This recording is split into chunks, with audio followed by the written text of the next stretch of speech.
Bem, bom dia.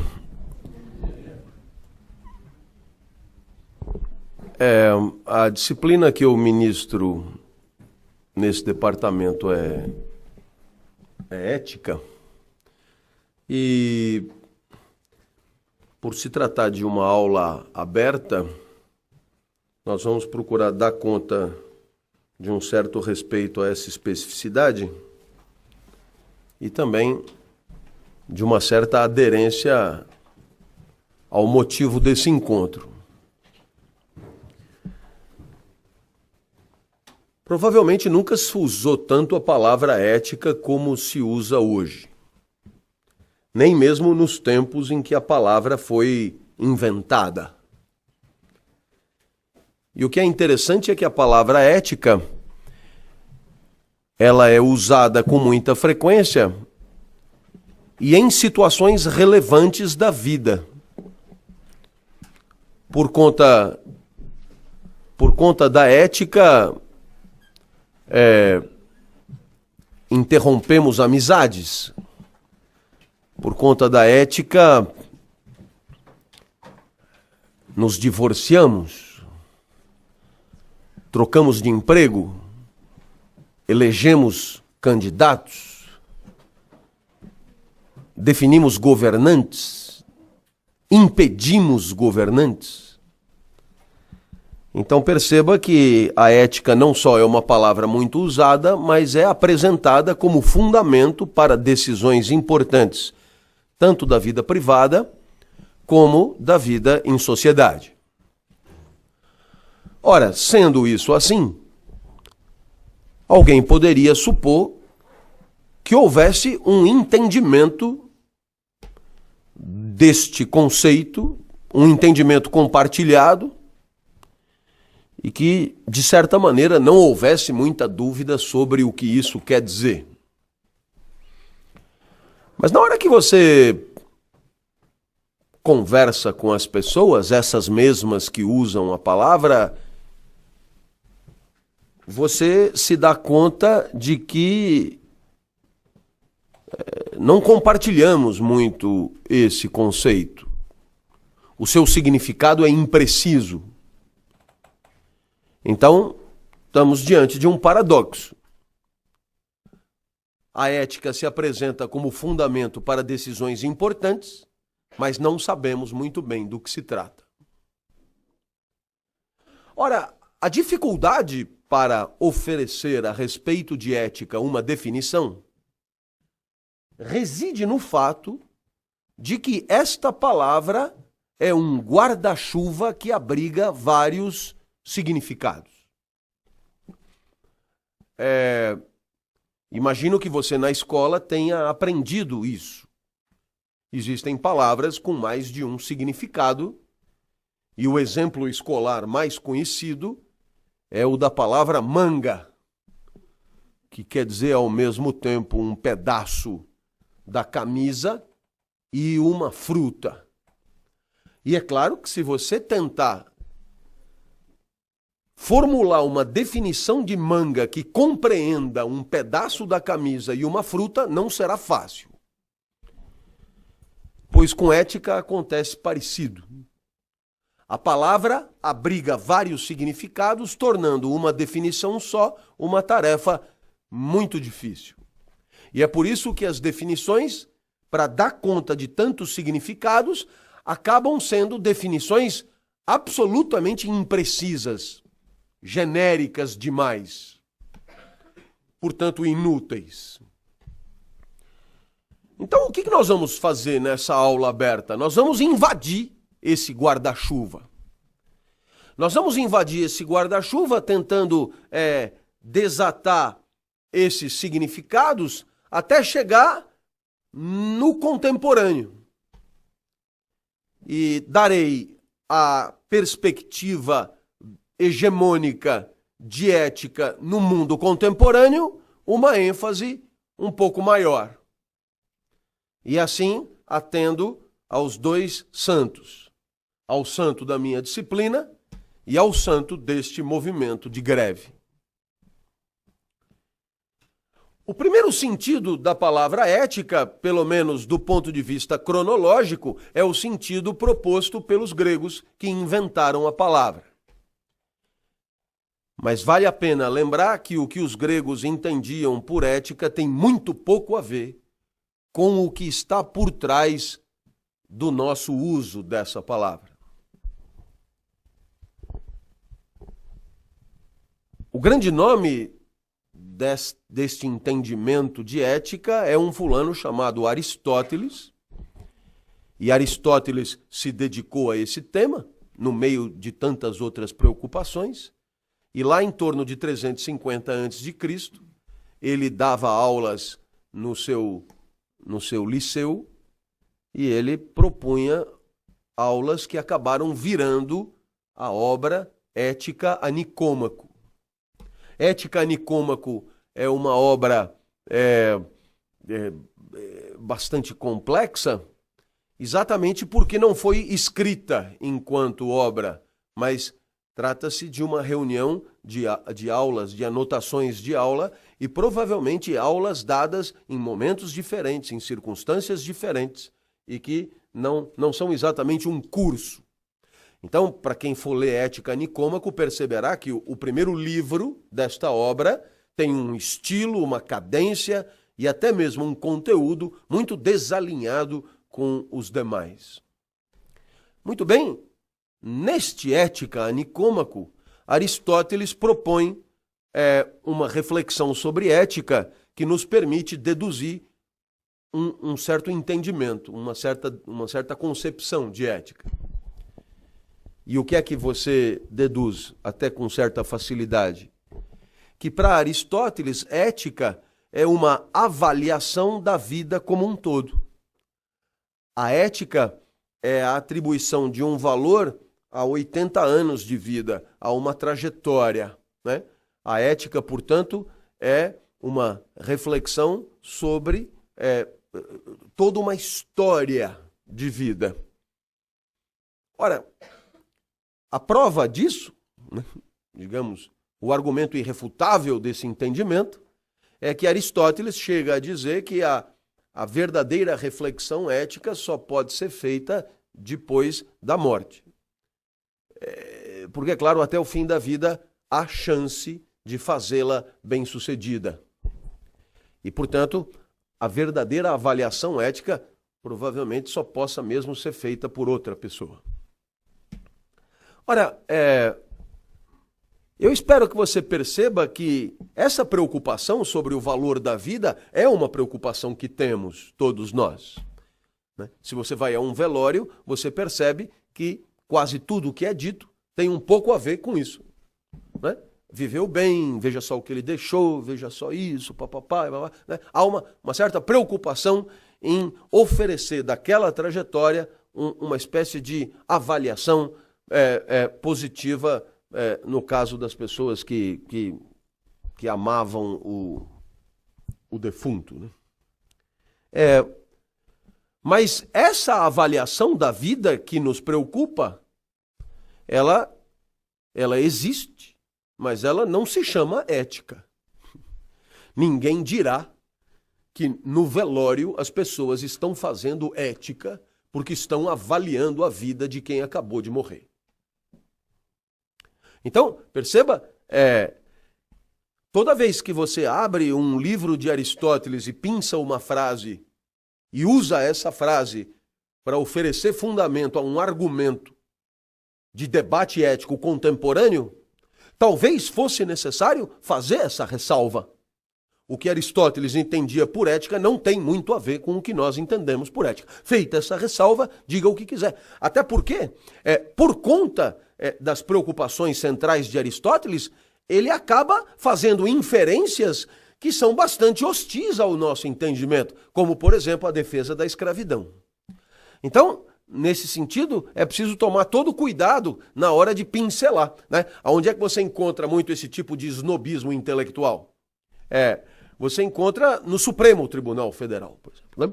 Quase sempre um voto de um ministro acaba se servindo de uma ou outra frase pinçada por algum assessor, né? Porque cai bem. Mas é preciso ver em que contexto aquela frase foi proposta. Bom, a pergunta importante que deva ser feita aqui é: o que uma vida tem que ter tido para ser considerada boa? Né? No final das contas, é essa a principal pergunta da ética grega. E, naturalmente, você hoje teria critérios. Esses critérios, eu costumo dizer, você encontra em anúncio fúnebre, né? Dependendo da importância da pessoa, você tem um anúncio fúnebre no jornal e ali você tem, deixou isso, deixou em uma empresa, fez isso, fez aquilo, etc. Então, aquele relatório da vida parece oferecer subsídios para uma avaliação da vida. Viu só, se ele fez tudo isso é porque a vida dele valeu a pena ser vivida. Mas a resposta de Aristóteles para essa pergunta também não tem muito a ver com esses dados desse relatório. Porque, no fundo, o critério para a avaliação da vida, na perspectiva aristotélica, é o pleno desabrochar das próprias potências, né? O pleno desabrochar dos próprios talentos, né? Seria a atualização das próprias potências. E no final das contas, essa atualização das próprias potências é o que Aristóteles chamava de virtude. E não é por acaso que a sua ética sobretudo pelos americanos, ela é batizada de ética das virtudes. O que é a virtude? A virtude é a conversão em performance de um talento, de uma potência, de uma possibilidade, né? Então, nesse sentido, nós poderíamos nos encher de exemplos, mas o Neymar jogava futsal na Portuguesa Santista aos 8 anos. E ele era bom de bola. Mas molequinho bom de bola com 8 anos tem aos quilos. Na Portuguesa Santista e em qualquer lugar. Só que o Neymar terminou fazendo parceria com o Messi no Barcelona. Enquanto muitos outros ali estão trabalhando no Porto de Santos, né? Carregando caixa. Então, a resposta de Aristóteles para isso ela é muito clara. Você pode viver uma vida que contenha as condições para o pleno desabrochar dos teus talentos, ou não. Ou não. E, no final das contas, esse é o grande critério.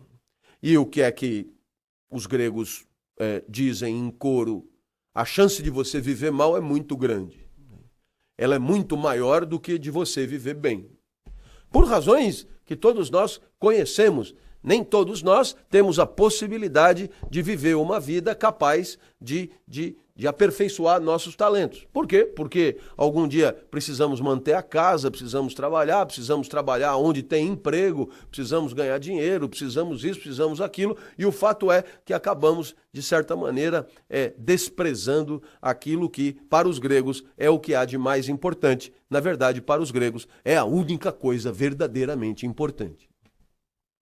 César Cielo também, em Santa Bárbara do Oeste, né? Jogaram ele na piscina, molequinho, parece um espermatozoide, assim, né? E molequinho espermatozoide você encontra aos quilos, mas quem vai virar campeão olímpico é ele. Os outros estão ensacando laranja em Limeira, né? Você, para o pensamento grego, você tem essa perspectiva, a perspectiva de que alguns poucos viverão uma vida boa, porque, né, serão mudas de planta que vingarão, e uma imensa maioria levará uma vida infeliz, porque são mudas de planta que não vingarão. Ora, a consequência disso, eu acabo até de antecipar, quando você a muda de uma planta que vai se convertendo numa árvore, a sua vida é boa, né? E esse bem-estar causado, né, pela busca da excelência dos teus talentos é o que os gregos chamavam de eudaimonia. E é o que nós traduzimos de maneira um pouco simplória e infeliz por felicidade. Então, quer dizer, se você perguntar o que é a felicidade na perspectiva aristotélica. Sim, é uma situação em que você se sente bem, ótimo, mas você se sente bem por conta de uma razão muito específica. Você se sente bem porque você está buscando e alcançando a excelência naquilo que é a tua praia, naquilo que são os teus talentos. Então, por isso você se sente bem. Nós poderíamos, para tentar desvincular essa concepção de ética de grandes vedetes midiáticas, poderíamos pegar alguém comum. Então, para pegar alguém comum, eu me apresento. Vamos dizer, até os 13 anos vivi pessimamente. E o que significa viver pessimamente para o olhar dos gregos? Por acaso é viver sem ter o que comer? Não, isso não é uma preocupação. Né? Por acaso é viver, sei lá, em orfanato? Não, não é uma preocupação. Porque quando você diz que viveu mal, significa você viveu inutilmente. E viver inutilmente é viver ignorando qual é a tua praia, qual é o teu talento, qual é a tua virtude, porque isso é a sua razão de ser no universo. Então até os 13 anos muito mal, até o dia que o professor de geografia, que com certeza foi professor de vocês aqui, ele pega e diz, eu não vou dar aula. Não é à toa que tem vindo parar aqui. Eu não vou dar aula, é só seminário, né? E para mim caiu o petróleo. Então, eu era um CDF ortodoxo, né? Eu fui estudar sobre o petróleo no livro, eu me preparei, no meio do semestre chegou a minha vez. E o que aconteceu quando eu subi no palquinho do colégio para dar o seminário do petróleo? Eu percebi que aquele momento era diferente de todos os outros momentos da minha vida até então. E por quê? Porque naquele momento eu estava, de certa maneira, ajudando, né, a minha vida a desabrochar aquele que era o meu maior talento. Então, isso para dizer que todos temos talentos e podemos viver no sentido da busca da sua excelência ou não. Então, claro, por que razão esse paradigma, ele deve ser bem entendido? Porque ele ajuda a responder uma série de perguntas clássicas do nosso assunto. Né? Se eu perguntar para você, como deve ser a educação familiar? Como deve ser a educação familiar? O que os pais devem oferecer?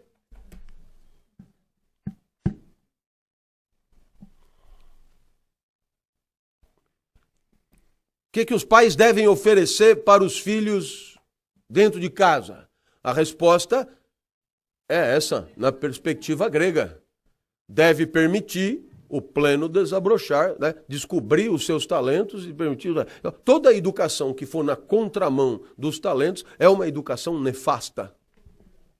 Então, aqueles pais que porventura identificam quais são as profissões que têm mercado e constrangem o filho a estudar aquilo que vai ter mercado e, portanto, dinheiro, estão provavelmente cometendo o pior dos horrores na perspectiva dos gregos, porque estão inviabilizando uma trajetória no sentido da virtude. Se você perguntar o que deve ter uma escola para ser boa, identificar os talentos e permitir o seu pleno desabrochar. Portanto, uma escola que pasteuriza, uma escola que iguala, uma escola que ignora a especificidade dos talentos, é uma escola que comete o pior dos horrores. Poderíamos dizer nos dias de hoje, qualquer uma, praticamente. Né? Há 2 ou 3 exceções por aí e tal, mas são absolutamente marginais e não aprovam na FUVEST. Porque para aprovar na FUVEST é preciso mesmo saber o que é uma organela citoplasmática. Foda-se qual é a tua virtude. É preciso saber isso. Né? Aí você vai perguntar o que deve fazer um governante para agir bem? Agir no sentido de permitir aos cidadãos o pleno desabrochar das próprias potências. E aí você percebe que qualquer pergunta tem essa mesma resposta. E do ponto de vista ético, esse problema está resolvido por aí. Ora, O que a gente aprende? A gente aprende que tudo isso interessa muito, mas nada disso tem diretamente a ver com o que chamamos de ética. Quando surge o mundo moderno, o objeto da ética muda. E muda fundamentalmente por quê? Quer dizer, o que amarrava o pensamento grego? A certeza de que todos nós vivemos num mundo que é finito e ordenado. E esse mundo finito e ordenado, os gregos chamavam de cosmos. O que significa um mundo finito e ordenado? Significa que ele tem um funcionamento e que as partes participam deste funcionamento. Então, o vento venta e ventando refresca, contribuindo assim para o frescor do mundo. A maré mareia e mareando fertiliza, contribuindo para a fertilidade do mundo. O sapo sapeia e com isso engole mosca, contribuindo para a regulação do número de insetos no mundo. E o teu intestino peristalta e com isso contribui para não só a tua digestão, como também para adubar, seja lá onde você for defecar. E assim por diante. Então você percebe que está todo mundo cumprindo uma função. E da onde vem essa função? Vem do pertencimento ou encaixe no todo cósmico. Então, só faz sentido pensar numa vida regida por uma finalidade, e nesse caso, a minha finalidade seria ensinar, porque o universo precisa de alguém que ensine, e portanto já me deram talentos para isso, porque tudo isso tem a ver, né? Eu tenho talentos porque é isso que o universo espera que eu faça, que eu ensine, essa era a convicção dos gregos. Então, tudo isso só faz sentido se o mundo for finito e ordenado. Porque aí, claro, o vento venta, a maré mareia, o intestino peristalta e tudo parece uma grande máquina ou um grande organismo vivo.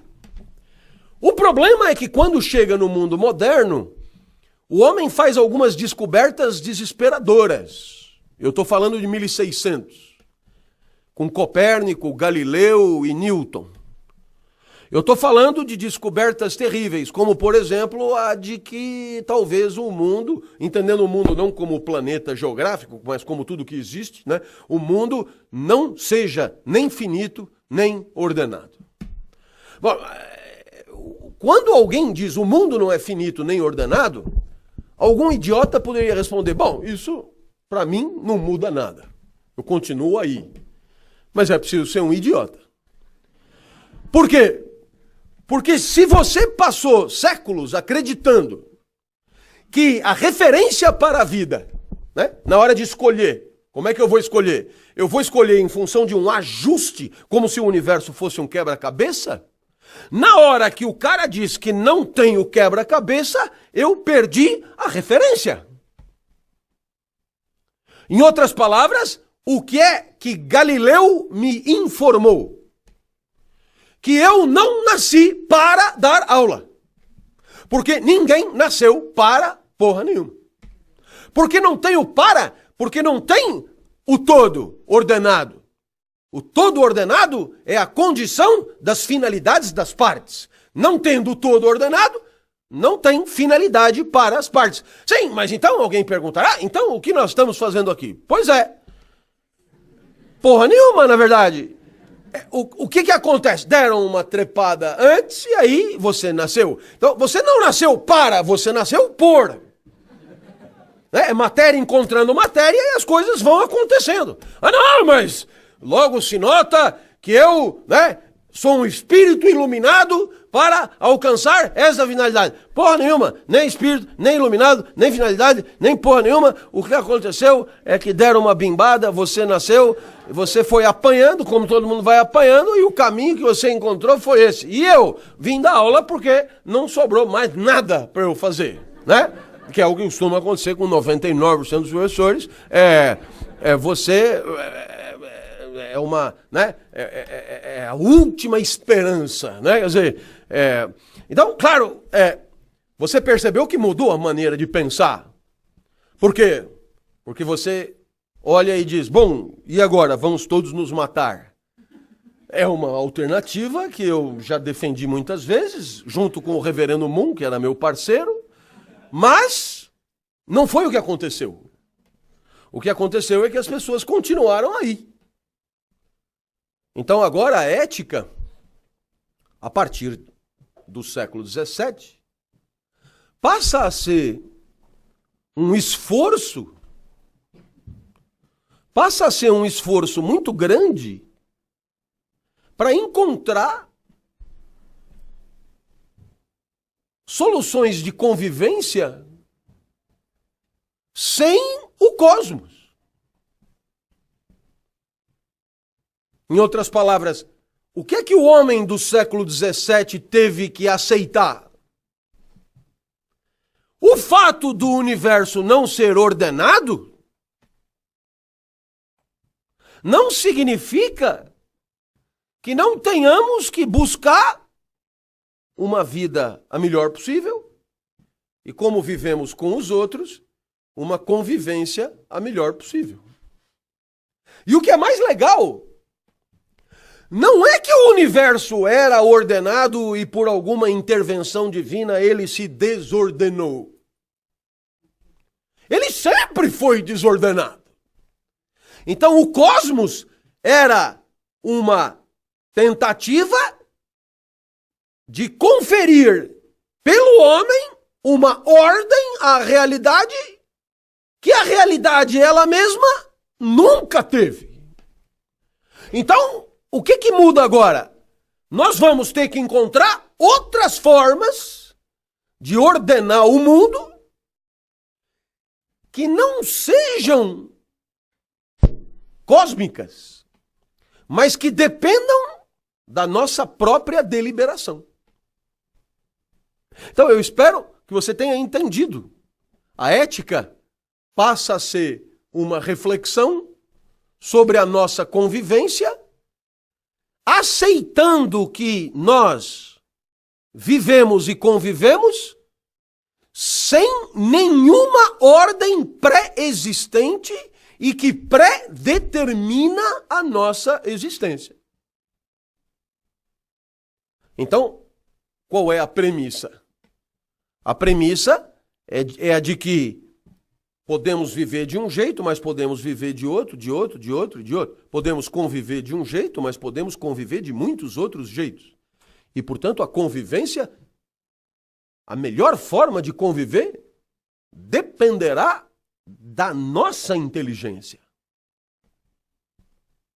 Antes não era assim. Antes eu tinha que descobrir. Eu tinha que descobrir uma finalidade que pré-existia a mim. Eu nasci para dar aula. Então, essa relação minha com dar aula é uma relação que justifica eu ter nascido. Ela é anterior a mim mesmo. Então, o máximo que eu posso fazer é me aperfeiçoar nessa atividade que se impõe a mim. Na hora que isso desaparece, porque não tem cosmos, ficamos livres para discutir como queremos conviver. E a ética, longe de ser uma tabela de certo ou errado, é uma disposição para essa discussão. E, portanto, para encontrar as melhores formas de convivência, discussão essa protagonizada por quem convive. Então você percebe que o sentido da ética mudou completamente e o seu objeto também. A ética deixa de ser uma avaliação da vida como um pacote e passa a ser a avaliação de condutas isoladas, que é o sentido que você conhece e que te é mais familiar. Então, se eu lembrar a você que César Cielo foi flagrado com doping. Então, do ponto de vista ético moderno, o comportamento é inaceitável, porque o comportamento ele frauda uma situação de igualdade que é fundamental no espaço competitivo. Então, o doping é uma traição às condições de convivência estabelecidas por quem convive. Mas na perspectiva grega, em que a ética é a luta pelo desabrochar mais excelente possível das próprias potencialidades, Eu me pergunto o que Aristóteles diria sobre o uso desta ou daquela substância com vistas à busca da maximização, né, da potência naquilo que é o seu talento específico. Você percebe então que você mudou de paradigma, e mudando de paradigma você muda até de conclusões, né? Você muda de resultados de reflexão. Muito bem. A ética sendo uma reflexão sobre como devemos agir, portanto, tendo por objeto condutas isoladas, a primeira grande proposta para resolver essa parada, para responder à pergunta o que uma conduta tem que ter para ser boa, da mesma maneira que nós respondemos à pergunta o que uma vida tem que ter para ser boa, a primeira resposta do ponto de vista cronológico é, sem dúvida nenhuma, e esse é o segundo pacote do nosso guarda-chuva, essa segunda resposta é uma resposta que a filosofia chama de consequencialista, mas que nós poderíamos, para facilitar a vida de todo mundo, chamar de ética de resultado. E qual é a ideia central, óbvia? A ideia de que uma conduta é boa quando produz resultados bons, quando enseja resultados bons. Ora, quando você se depara com essa ideia, isto é, a avaliação de uma conduta pelo resultado, qual é a primeira inferência que você tem que fazer?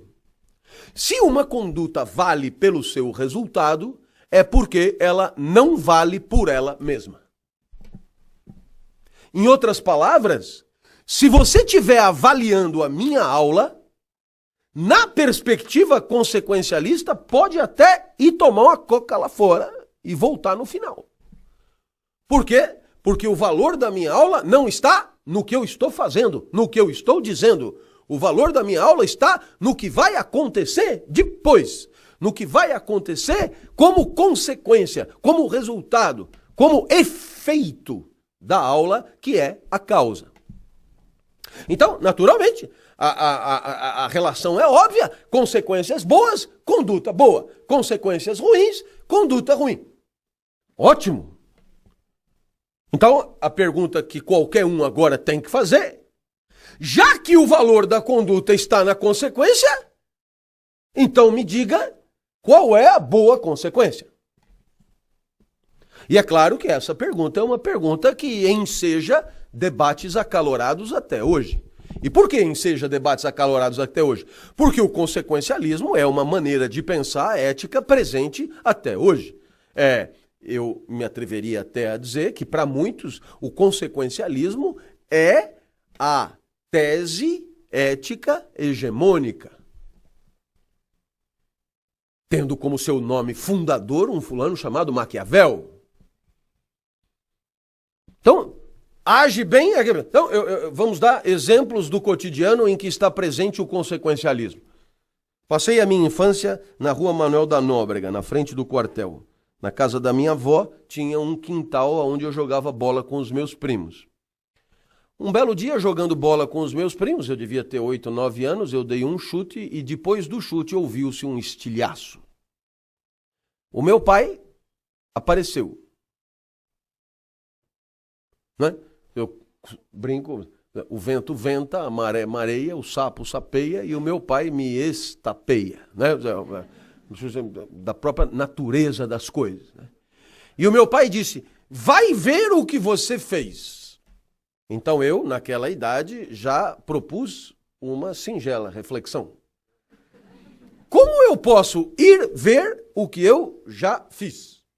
Se o que eu já fiz jaz no passado, o que eu vou ver jaz no futuro, provavelmente eu jamais encontrarei lá o que eu já tenha feito.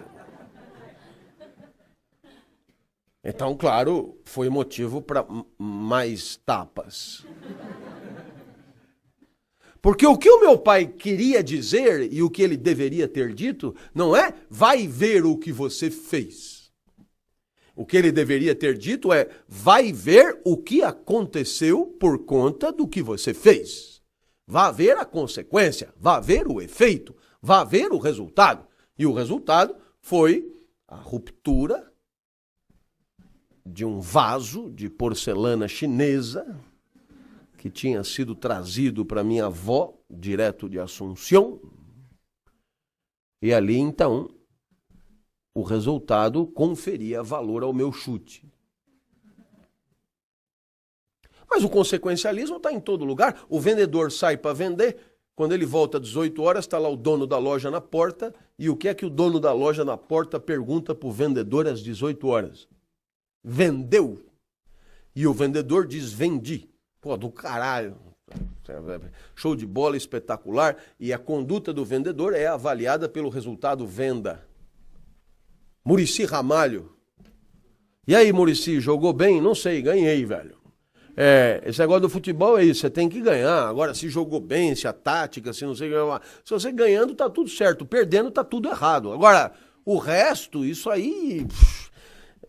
você percebe que Muricy é um consequencialista radical. Se você quiser, eu continuo. Mas o que é que começa a te inquietar? O que começa a te inquietar é que se o resultado óbvio de quem bate um pênalti é fazer o gol, de quem vende é vender, existem atividades cujo resultado bom não é tão óbvio assim. Então vamos imaginar que você queira julgar a minha aula à moda consequencialista. Então, naturalmente, temos que avaliar as consequências. Então, alguém poderia dizer, bom, a boa consequência é o aluno ter aprendido técnicas e instrumentos que, aplicados no mercado de trabalho, permitirão ao aluno sobreviver no mercado de trabalho. É uma consequência, não é? Até certo ponto, muito plausível. Mas eu te garanto que se a consequência é essa, a minha aula vale 0. Eu me gabo de não ensinar nada que seja aplicável. Quem for aplicar o que eu ensino será demitido. Então, nota 0. Nota 0. Mas alguém poderia dizer, não, o bom resultado não é esse, lógico. O bom resultado é o seguinte, é permitir ao aluno discutir criticamente as práticas do seu fazer profissional, no sentido de aperfeiçoá-las, no sentido de torná-las, digamos, mais adequadas às necessidades da sociedade, blá, blá, blá. Aí a minha aula já não é tão ruim.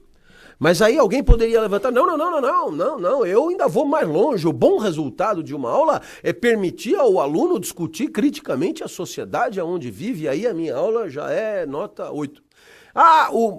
Desculpa, mas o bom resultado de uma aula é permitir ao aluno discutir criticamente a própria vida. Né?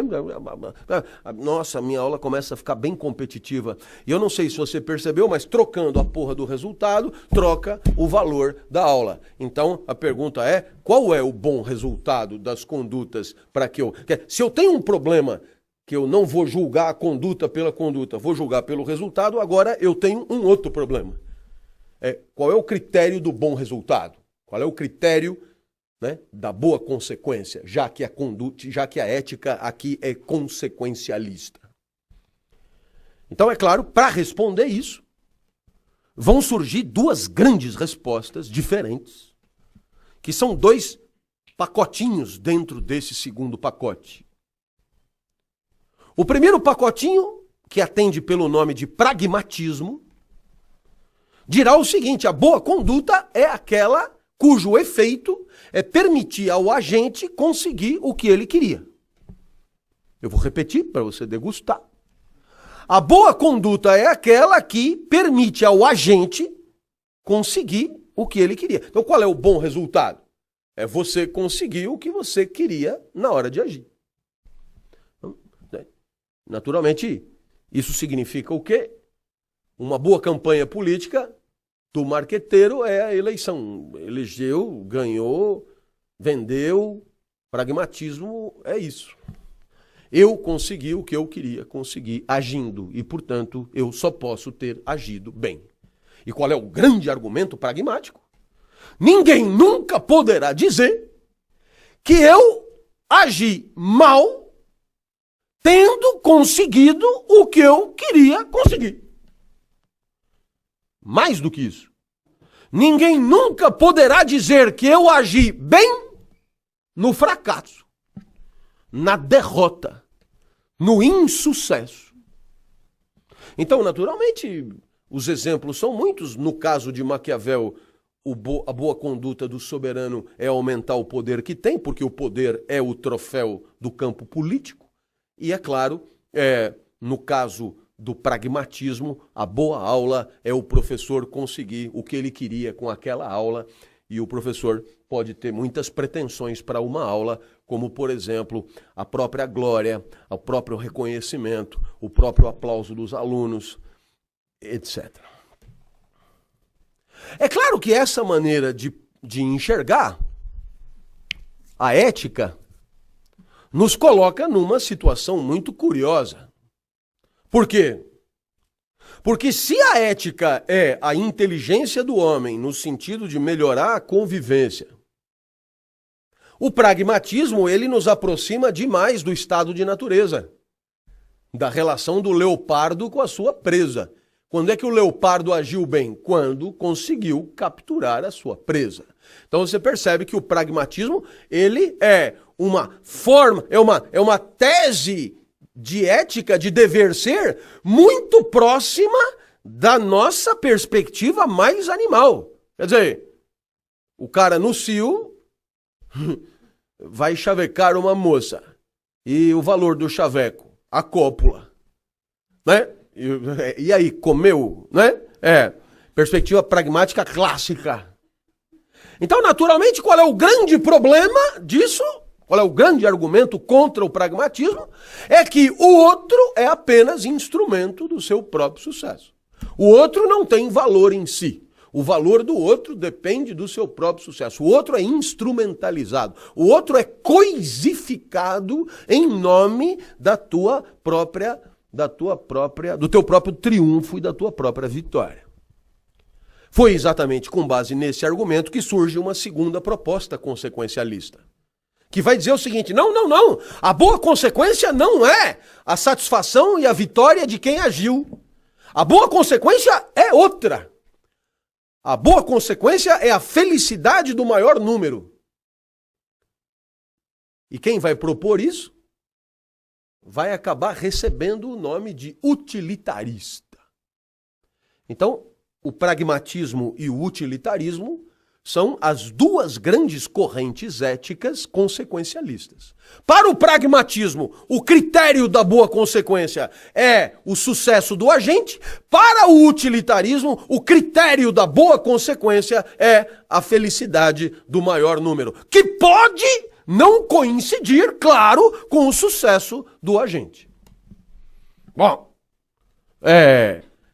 exemplo de aplicação utilitarista no mundo contemporâneo. Primeiro, o paradigma da responsabilidade social. Se o lucro da empresa é uma perspectiva pragmática, né, a responsabilidade social é uma perspectiva utilitária. Né? Felicidade do maior número é o que está por trás, né, das propostas de responsabilidade social. Muito bem.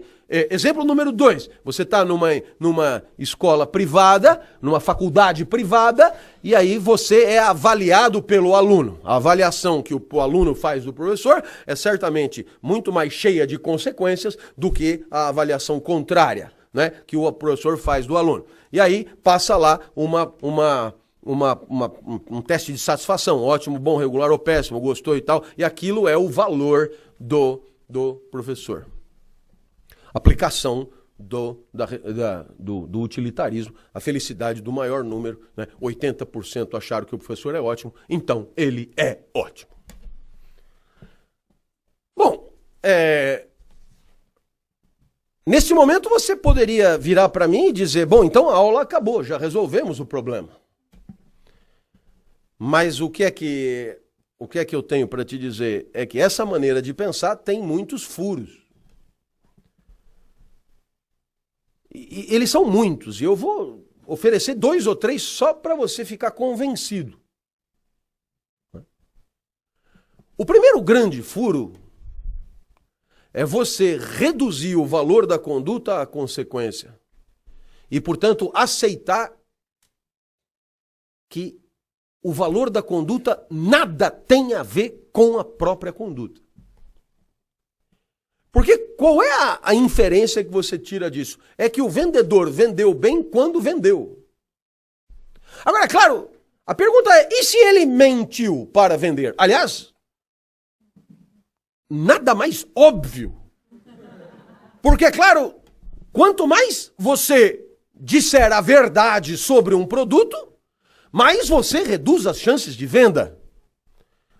Quanto mais você mentir, no sentido de dissimular suas imperfeições, ou mesmo mostrar que aquele produto não é exatamente aquilo que a pessoa precisa, você reduz as suas chances de venda. Portanto, mentir para vender é uma iniciativa óbvia. Se você acha que a venda, que a conduta do vendedor é boa apenas em função do seu resultado, você é obrigado a aceitar que eticamente a mentira é aceitável. E isso é, no mínimo, discutível. Segundo problema. O segundo problema é que quando você age e você produz efeitos, pelo consequencialismo, a impressão que dá é que tudo é assim. Eu dou aula e você se deixa afetar.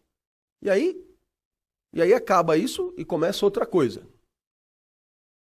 Então, eu passo a ficha e você, por conta do que você sentiu, você marca ótimo, bom, regular ou péssimo e vamos embora e está ali o valor da aula.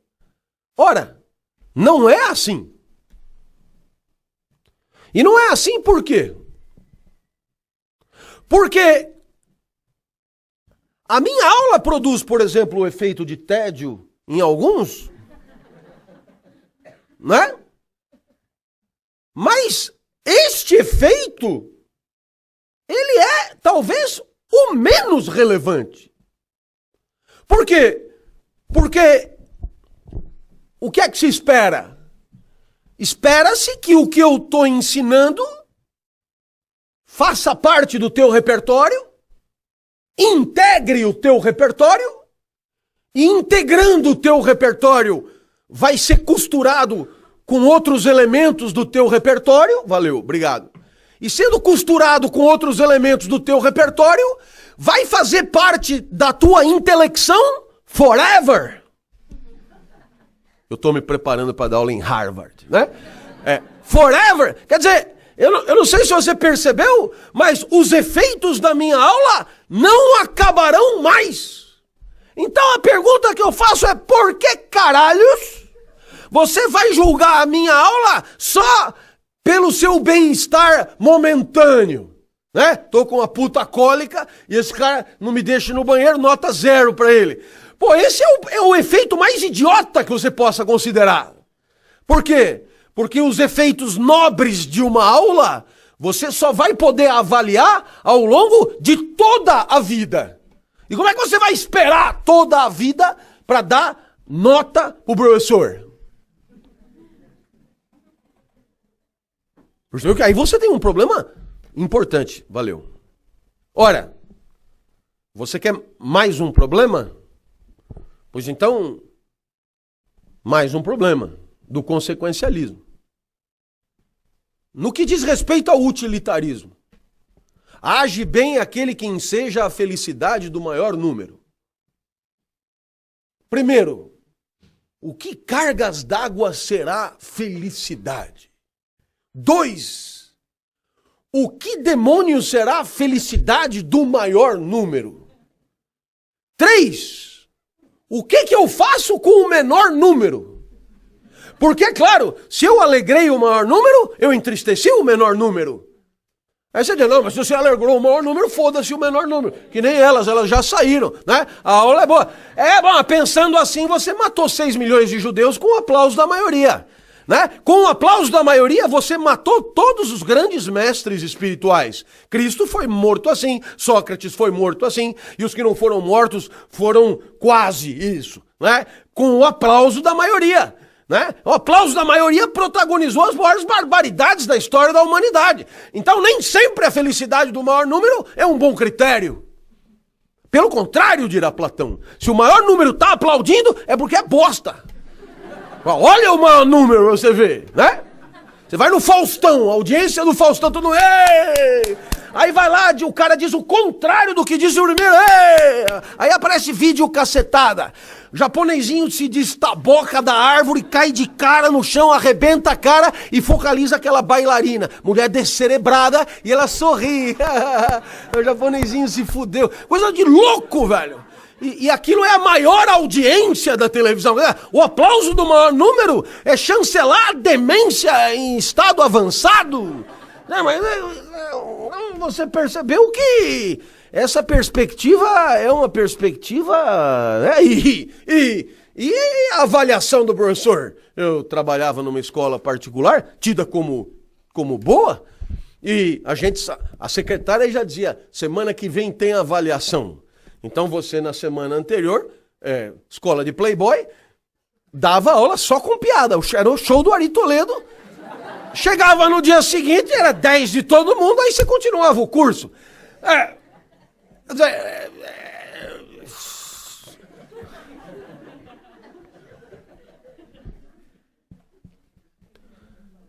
E é exatamente porque o consequencialismo parece um queijo suíço, e eu poderia ficar, né? Esse negócio da felicidade, você imagina, o grande nome do utilitarismo é um inglês chamado John Stuart Mill. É muito interessante, hein? Porque eu recomendo a leitura, porque os ingleses escrevem para todo mundo entender. Eles têm esse mérito. Mas John Stuart Mill, por exemplo, ele responde o que é felicidade. E felicidade é prazer, né? O máximo de prazer e o mínimo de dor. Bom, bacaninha. Agora, aí eu te pergunto, como cargas d'água alguém vai agir e com isso antecipar a conduta que ensejará o máximo de prazer e o mínimo de dor em todos aqueles que serão afetados pela sua conduta? Não sei se você me entendeu. Quer dizer, a perspectiva consequencialista é assim, no máximo, dá para você discutir o valor da conduta depois. Alegrou a maioria, bombou no Facebook. Então é porque você agiu bem. Mas na hora de agir, como que eu vou saber o que vai alegrar? Então é o tipo da teoria que só funciona depois que as grandes cagadas foram feitas. Porque senão precisaria ter uma equipe de pesquisa permanente do meu lado. Olha, eu vou dar aula. Quem tá lá? Aí já tem que chegar antes os caras. O que te alegra? Me alegra isso. E aí eu vou montar a aula em função daquilo. Eu sei lá quem é você. A maioria dos que estão aqui eu nunca vi. Então como é que eu vou pautar a minha aula para aumentar a tua alegria e diminuir a tua dor? Se eu não sei quem você é. Eu vou dar a minha aula e foda-se. Se alegrou, alegrou. E quem não gostou, que saia. Você percebe que é uma tese a posteriori. É uma tese que não te ajuda a agir melhor. Ela só funciona para você avaliar depois que você já fez. E é exatamente... Bom, mais um problema. Quase nunca as consequências dependem exclusivamente da ação de quem age. Exemplo 1, Steve Jobs, na sua autobiografia. O pessoal acha que eu cheguei aonde eu cheguei porque eu deliberei as minhas estratégias para chegar aonde eu cheguei. Então ele diz... Pois eu queria deixar claro que eu nunca imaginei chegar aonde eu cheguei. E que eu cheguei aonde eu cheguei por conta de variáveis que eu não podia controlar. E, portanto, o resultado independeu do meu cálculo. E, portanto, o mérito é relativo. Steve Jobs, hein? Steve Jobs. Porque é legal quando um cara bem-sucedido admite que o sucesso decorre de um complexo de causalidades do qual mal e mal você participa, mas não controla. Olha, você imagina quando você faz uma grande besteira. Eu já tive aluno que se suicidou. E depois da aula. Não, da minha aula. Então, é claro, aí você vai dizer, pela perspectiva consequencialista, qual é o valor da aula? O suicídio. Agora, claro, aí você vai falar, quem é o aluno? Internação em hospital psiquiátrico, passagem longa por hospital psiquiátrico, estado de depressão avançada, entrou na aula, o que ouviu? Ouviu que depois de Copérnico, Galileu e Newton, nós somos uma centelha de energia que vai do nada para lugar nenhum e acha que é alguma coisa. Estamos sem âncora, circulando no infinito, sem nenhum ponto de partida nem de chegada, a vida não tem sentido algum, né? E, portanto, há o azar do encontro espermático com o óvulo, que nos fez começar a sofrer, porque você não sofreu antes de nascer, pode lembrar, não há sofrimento antes do nascimento, e não haverá sofrimento depois da morte, disse eu. Portanto, vida igual sofrimento.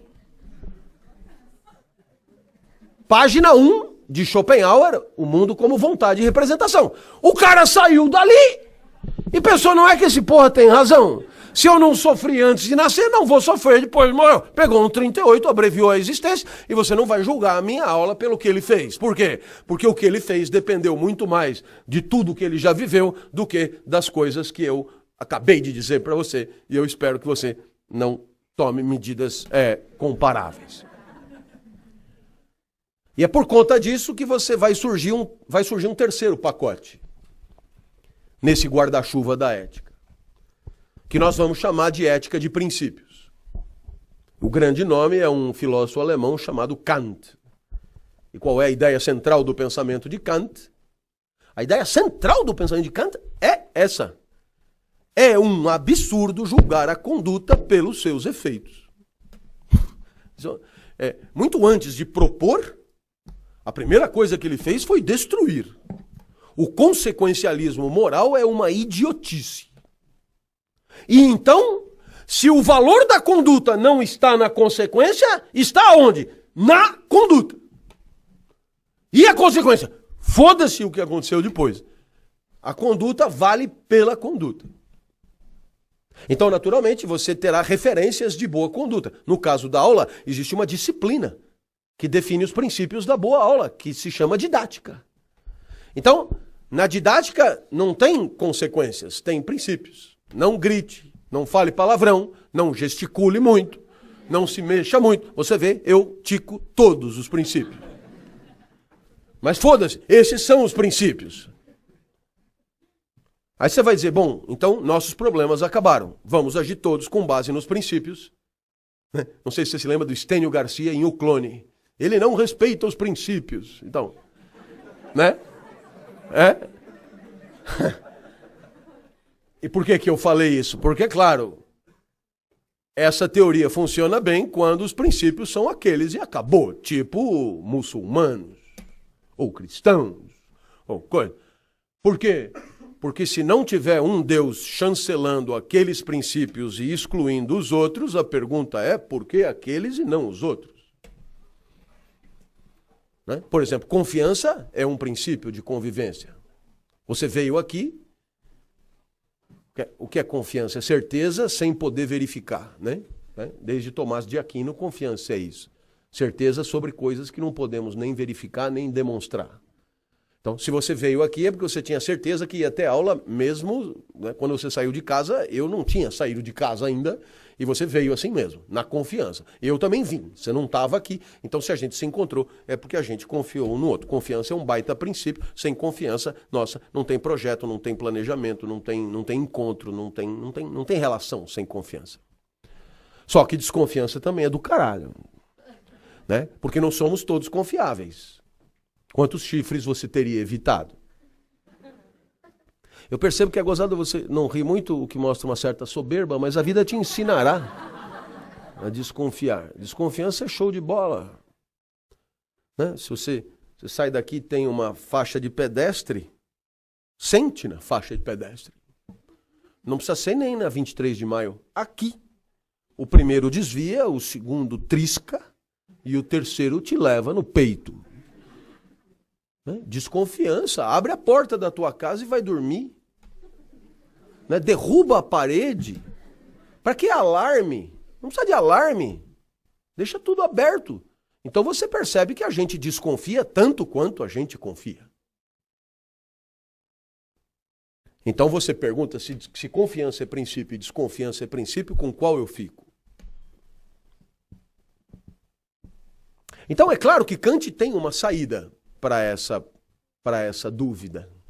Eu poderia te dar outros exemplos, hein? Como transparência e sigilo. Transparência é tudo de bom, do caralho. Só que sem sigilo não rola nem na vida privada, nem na vida das empresas, nem na vida dos governos, nem na vida da Petrobras. Porque se o princípio é a transparência, a espionagem desaparece. Não precisa nem de espião. Quanto mais indignação com a espionagem. Então é claro que Kant terá a resposta. Quando você tem um princípio e o outro princípio, deve prevalecer o princípio que é universalizável. Aquele que todos podem seguir. E aí isso se chama imperativo categórico. Faça de tal maneira que todo mundo possa fazer igual. Faça de tal maneira que todo mundo possa respeitar a mesma máxima ou o mesmo princípio que preside a tua ação. Então, entre confiança e desconfiança, eu, fazendo um exercício kantiano, acho que a confiança é muito mais universalizável que a desconfiança. Porque a confiança vem primeiro. Se eu encontro você e você me diz que se chama Brigitte, que tem 18 anos e que estuda aqui na ECA, eu não tenho por que pensar, tudo isso é mentira, na verdade se chama Arlindo, não é? É um travesti mecânico ou borracheiro e nunca passou no vestibular aqui. Não, por princípio você confia, a desconfiança vem depois. A confiança parece muito mais universalizável do que a desconfiança. Aí você diz, então, aqui resolvemos o problema da ética. É o que diz Kant no final do Crítica da Razão Prática. E aqui está resolvido o problema da moral. Ele tinha cacife para isso? Ele tinha, mas ele não resolveu o problema da moral. Por muitos motivos, e a gente vai dar um exemplo muito popular. Não mentir, lógico. A verdade é universalizável, a mentira não é universalizável. Só que se alguém vem perseguir injustamente o teu filho na tua casa, você não vai dizer que o teu filho está escondido ali. Então você percebe que mentir é preciso. E é exatamente isso que Edgar Morin vai chamar de complexidade dos valores. Cada valor tem o seu contrário como valor também. E não há como ter uma perspectiva de universalidade que faça com que alguns valores sejam uma tabela que todos tenham que respeitar. E é por isso que vai surgir um quarto pacote no século XX. E é esse pacote que eu queria destacar aqui com vocês. E esse pacote vai atender pelo nome de ética da discussão, ética da argumentação. E que tem como maior nome um fulano chamado Habermas. Então qual é a ideia? Se os valores são complexos, se os princípios são contraditórios, quais deverão prevalecer? Naturalmente que alguns dirão aqueles que Maomé disse. Outros dirão aqueles que Cristo disse. Mas na falta deles, alguém poderia dizer, prevalecerão os princípios que nós escolhermos para a nossa convivência. E esses princípios serão escolhidos no calor de um debate, no calor de uma discussão. Então perceba que a ética, ela não é mais a preocupação de avaliar a vida como um todo, como era para os gregos. A ética também não é a reflexão sobre a conduta com base em resultados. E tampouco é o respeito a princípios universais. A ética, agora, é uma atividade ininterrupta de discussão, de argumentação sobre quais princípios queremos sejam os princípios norteadores da nossa convivência.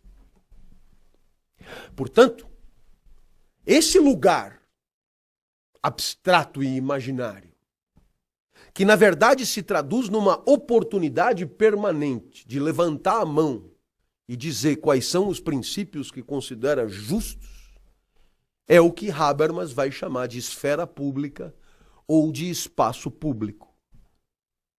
No final das contas, esse lugar é o lugar aonde todos somos convidados a frequentar para dizer para onde queremos ir e por que caminhos, respeitando que regras.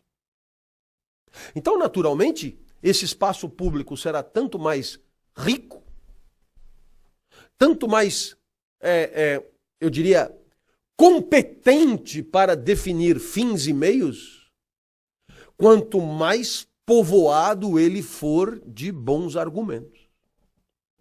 E nesse espaço de depuração de maus argumentos, você não vencerá sempre, mas você sempre terá a oportunidade de apresentar seu ponto de vista a respeito de para onde aquele coletivo deve ir, segundo você.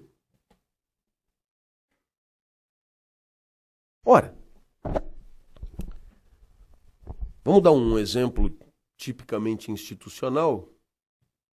Eu me lembro de uma senhora, presidente de uma empresa, aqui no Brasil, é uma empresa multinacional, líder mundial de produção de papel.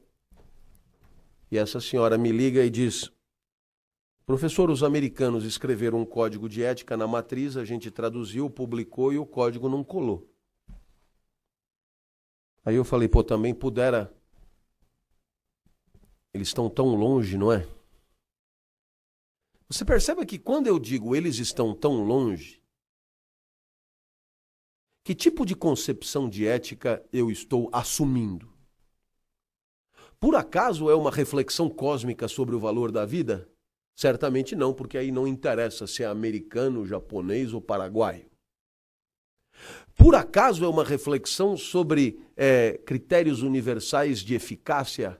Também não, porque aí não importaria nada disso também. Por acaso é o respeito a princípios universais? Também não, porque aí também não faria diferença ser americano ou não. Quando eu digo que os americanos estão tão longe, eu estou partindo de uma perspectiva de ética, que é uma perspectiva de ética argumentativa, aonde quem convive decide os destinos da convivência. Existe uma grande tentação de chamar isso de condição democrática da ética discursiva. Desde que você entenda que o democrático aqui nada tem a ver com a origem da palavra. Porque se você usa uma palavra grega que tinha sentido numa realidade grega e você importa para um paradigma de ética que nada tem a ver com o paradigma dos gregos, então evidentemente você pode semear muito mais confusão do que outra coisa. Então, podemos perfeitamente evitar. Quanto mais gente participar da definição de para onde queremos ir, mais rica será a discussão e melhor será a depuração dos maus argumentos em favor dos bons argumentos. Aí ela pegou e falou: por isso que eu estou ligando para o senhor não é americano, o senhor não quer escrever o nosso código? Eu falei, não. Por que não? Ah, porque não vai colar também. Por que não vai colar? Aí eu peguei e falei, imagine que a senhora tenha arrumado um namorado novo. Ela gostou do exemplo. Indivíduo bem posto, perfumado, cabeleira lanzuda, gel no cabelo, passagem pela Europa, fala várias línguas, gentil, abre a porta do carro para a senhora entrar, puxa a cadeira, fala de vinho, fala de jazz. A mulher interrompeu e disse, aonde tem isso? Eu falei, Eu não sei, eu estou inventando. Quando eu encontrar, eu apresento para a senhora.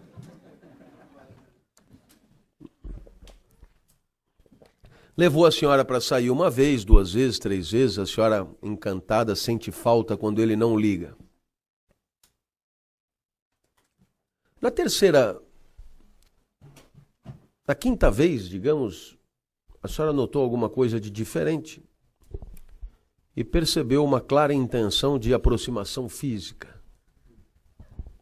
Não tinha rolado ainda? Não, é agora. Levou a senhora para sair, mesmo salamaleque, puxou cadeira, puxou porta. Levou para o apartamento, mais um cálicezinho de vinho do Porto. A senhora estava para lá do ponto, quando finalmente o homem chegou. E para sua lembrança, uma pegada meio violenta. Ele já chegou com 2 tabefes, que a senhora nem lembra direito aonde bateram, sem falar do cotovelo na boca, do estômago. Eu pergunto para a senhora, tudo bem, um tapinha para dar uma animada? Aí ela falou, o senhor é doido. Falei, por quê? Tem regra para dar uma bimbadinha com a senhora? Claro que tem, não é de qualquer jeito. Falei, então faz o seguinte, quando o homem chegar de novo, breca, liga para mim, eu sou seu professor de ética de confiança, e eu mando por e-mail um código de ética dessa bimbada. Considerações preliminares, manipulação glúteo-mamilar, palavras românticas, posições autorizadas, posições proibidas, orifícios interditados, como tirar um negócio sem sujar. Dá umas 2 páginas, a senhora lê e transa. Pô, o senhor é doido. Por que sou doido? Porque se somos nós que vamos transar, somos nós que temos que saber como é que vai ser a transa. Eu vou repetir, para você degustar. Se somos nós que vamos transar, somos nós que temos que saber como é que vai ser a transa, não o senhor. Então eu pensei, agora ela entendeu. Mas ela não entendeu. Falou, o que isso tem a ver com o que eu estava falando? Falei, dona, minha filha de 8 anos teria percebido a ligação. Se eu não sou parte legítima para definir as regras da sua bimbada, porque não sou eu que vou bimbar, argumento que a senhora usou e com o qual eu concordo, então eu também não sou parte legítima para definir as regras da produção de papel. Pela mesmíssima razão, eu não vou produzir papel. É quem vai produzir papel que vai definir as regras da produção de papel. O senhor está dizendo que sou eu que tenho que escrever? Não, todo mundo que for transar aí.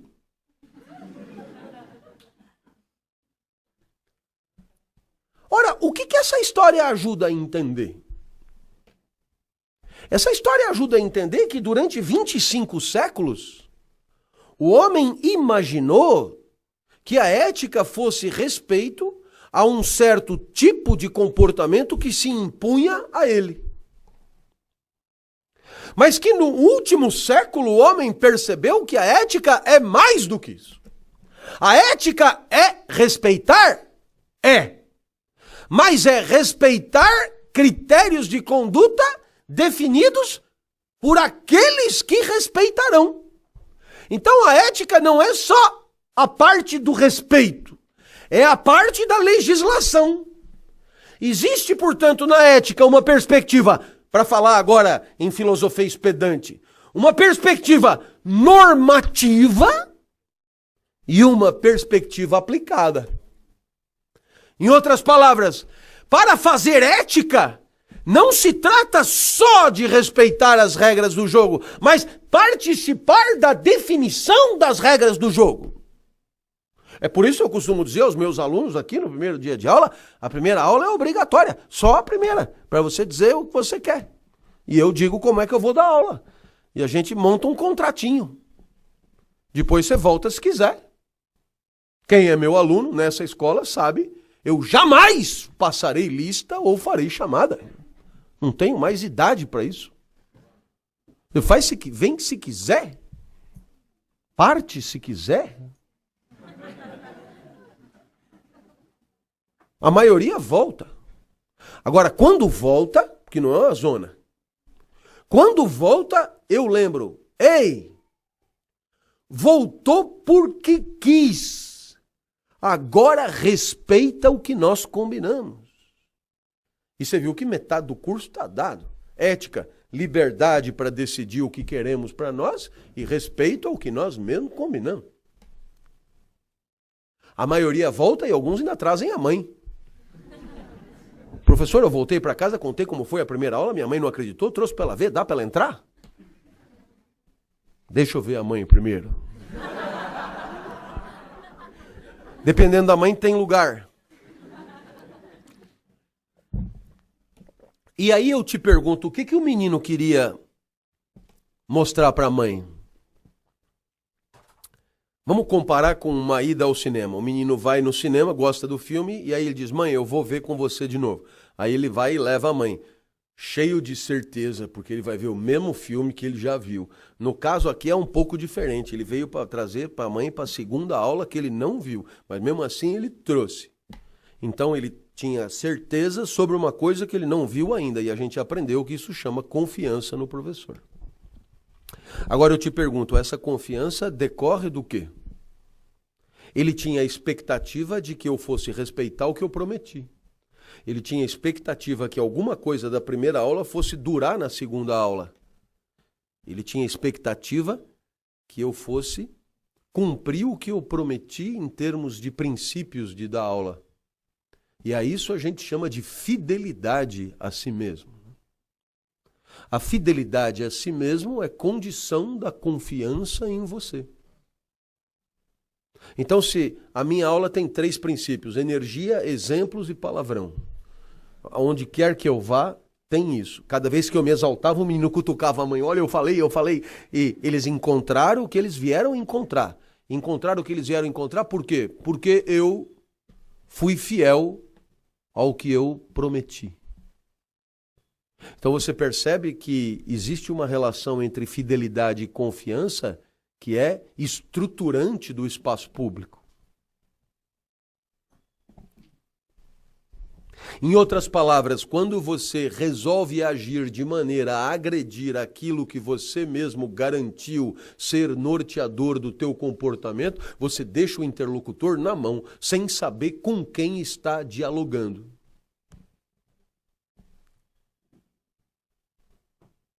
Agora, é tentador ser infiel.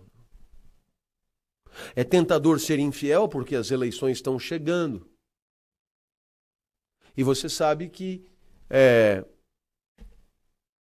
um eventual candidato é sempre alguém cujo único grande objetivo é a eleição ou a reeleição.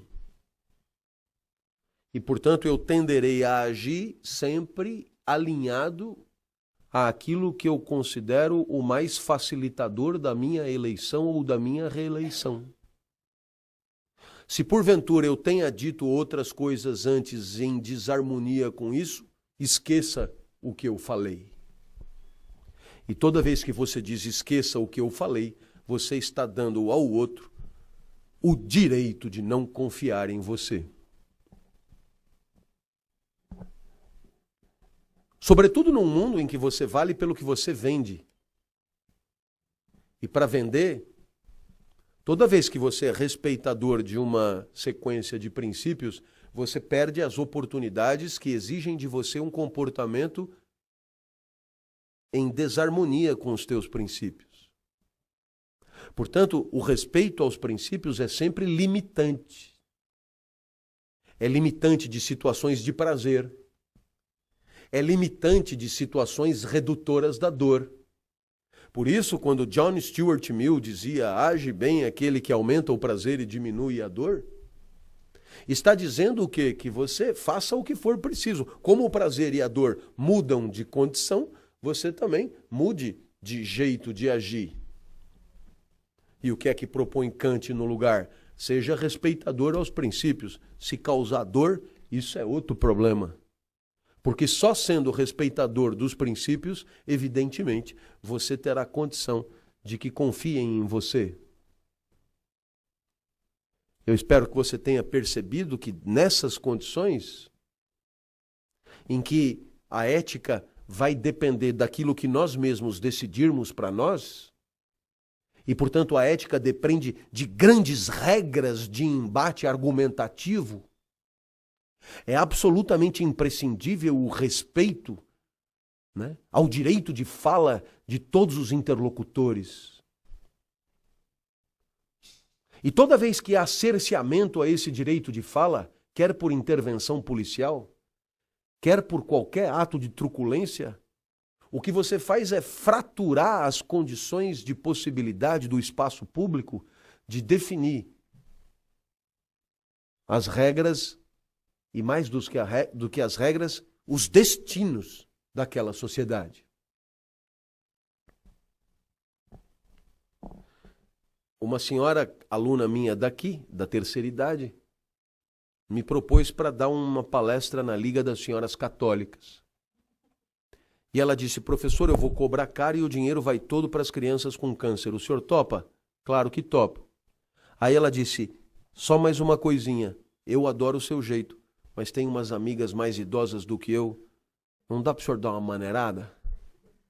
Como dar uma maneirada? Pega leve, sobretudo nos palavrões. Não custa nada. Custa, dona, custa eu. Eu sou assim. Ou eu vou e vou com tudo, ou eu não vou. Agora, pensa quem vai comprar os ingressos. Todo mundo que adora o senhor vai bombar, o senhor vai ver. E o que essas pessoas esperam de mim? Que o senhor faça o que o senhor sempre faz. Eu vou repetir, que o senhor faça o que o senhor sempre faz. O que ela quis dizer? Que o senhor seja fiel ao seu jeito de agir. Peguei e falei, então por que nós vamos trair essas pessoas? Avisa aí suas amigas higienizadas. Se quiser ajudar as crianças com câncer, vai ser com caralho e tudo.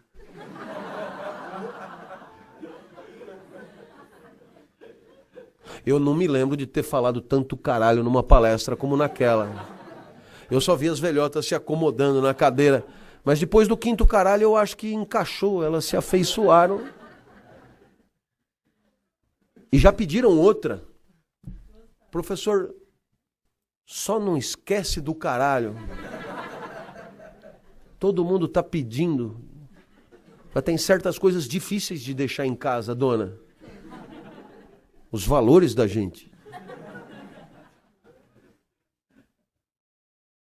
Então, claro, quando você chega no quinto pacote e que você se depara com uma ética que é hoje chamada de ética da pós-modernidade, estilo Bauman, Lipovetsky, Vatimo, Maffesoli, Lyotard, etc. Alguém poderia dizer, bom, sendo a pós-modernidade o respeito aos valores do baixo ventre, o respeito aos desejos é uma putaria generalizada. Não! É tudo menos isso. Porque no final das contas, sendo um respeito às tuas inclinações, e não mais a princípios enrijecidos, a ética pós-moderna pode te permitir perfeitamente beijar 40 bocas numa noite, ou nenhuma. Ou nenhuma. Agora é claro, por se tratar de um esforço de aperfeiçoamento da convivência, é absolutamente imprescindível numa ética desse tipo que haja respeito pelas inclinações do outro. Porque, obviamente, ninguém chamaria a ética pós-moderna de uma ética de estupradores.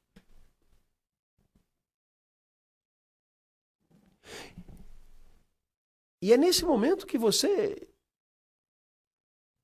olhando para mim, você deve estar se perguntando o que cargas d'água você quis dizer com tudo isso?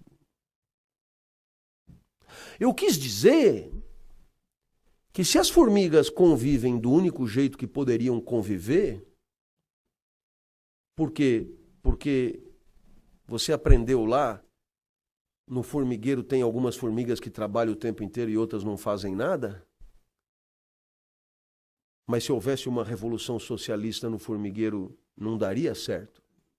Porque a formiga que não trabalha não poderia ser levada a trabalhar, porque ela não tem pata para trabalhar. Então o que você aprende? Que um formigueiro funciona do mesmo jeito no Império Romano, na Idade Média, hoje. O funcionamento do formigueiro é inapelável, ele é inexorável. Ou, como querem os filósofos, o funcionamento do formigueiro é necessário. É necessariamente aquilo. Agora, o que acontece com o nosso formigueiro? O nosso formigueiro é cheio de escrotice. Mas tem uma diferença em relação ao das formigas. No nosso caso, pode ser diferente do que é. Eu vou repetir. Existe uma tendência dos poderosos em querer conservar as condições materiais de reprodução da sua dominação. Mas, invariavelmente, no nosso caso, o formigueiro pode ser diferente do que ele é. E a ética é a certeza de que a razão compartilhada permite o aperfeiçoamento do formigueiro. E vamos e convenhamos, a história da humanidade não é exatamente uma história da qual podemos nos orgulhar sempre. Porque ela é recheada de sacanagem. Portanto, qualquer coisa que façamos será muito provavelmente no sentido do aperfeiçoamento da convivência. E não se trata de respeitar verdades já estabelecidas. Se hoje eu represento o Ministério da Justiça na Unesco para discutir um problema como o uso infantil do Facebook, eu te pergunto, quem é que tem a verdade sobre o uso infantil do Facebook? É um problema ético? Claro que é. É um problema de convivência. Graças ao Facebook, que é uma ferramenta potencialmente extraordinária, você tem o Facebullying, né? E a destruição de identidades infantis ainda incipientes, com consequências psíquicas até difíceis de avaliar. Então, você pergunta, quem é que tem a verdade sobre o uso infantil do Facebook? Será Aristóteles? Será Kant? Será Marx? Será quem? Se o Facebook surgiu ontem. Então, quem é que vai decidir sobre o que queremos? Quem é que vai decidir sobre a conveniência da técnica? Quem é que vai decidir sobre o valor do instrumento? Quem é que vai decidir? Se não nós. Porque o Facebook é parte do nosso mundo. Então, é claro, pode ser diferente do que é. E se pode ser diferente do que é, quem é que vai mudar? Não tem eles lá e você aqui. Quem muda a convivência de um espaço de convivência é quem convive ou mais ninguém. E a ética hoje, muito mais do que uma tabela de certo e errado, é uma disposição arejada e permanente para a argumentação ininterrupta sobre problemas virginais e irrepetíveis que temos que encarar a cada segundo e que sexta-feira não existiam ainda. Pois não. Tá? Claro? Então eu acabei.